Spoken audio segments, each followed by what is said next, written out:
సూక్ష్మరూపధరి సియహి దికావా వికటరూపధరి లంక జరావా. దీని యొక్క సరళార్థం ఏమిటో చూద్దాం. హనుమంతుడు సీతమ్మకు దర్శనం ఇవ్వడానికి సూక్ష్మమైన రూపాన్ని ధరించాడు. లంకను దహనం చేయడానికి భయంకరమైన మహారూపాన్ని ధరించాడు.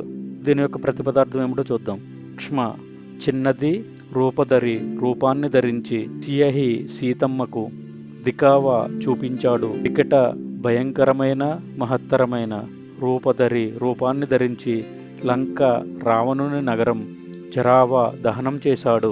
ఇప్పుడు దీని యొక్క తత్వ వివరణ ఏంటో చూద్దాం. హనుమంతుని గొప్పతనం కేవలం బలంలో కాదు, అవసరమైనప్పుడు చిన్నగా మారగలగడం అంటే సూక్ష్మ బుద్ధి, అవసరమైనప్పుడు భయంకరంగా మారగలగడం అంటే కార్యశక్తి, సమయం పరిస్థితి ఏ రూపం కావాలో తెలుసుకోవడమే నిజమైన జ్ఞానం. మన జీవితంలో కూడా కొన్నిసార్లు వినయం అవసరం, కొన్నిసార్లు ధైర్యం అవసరం.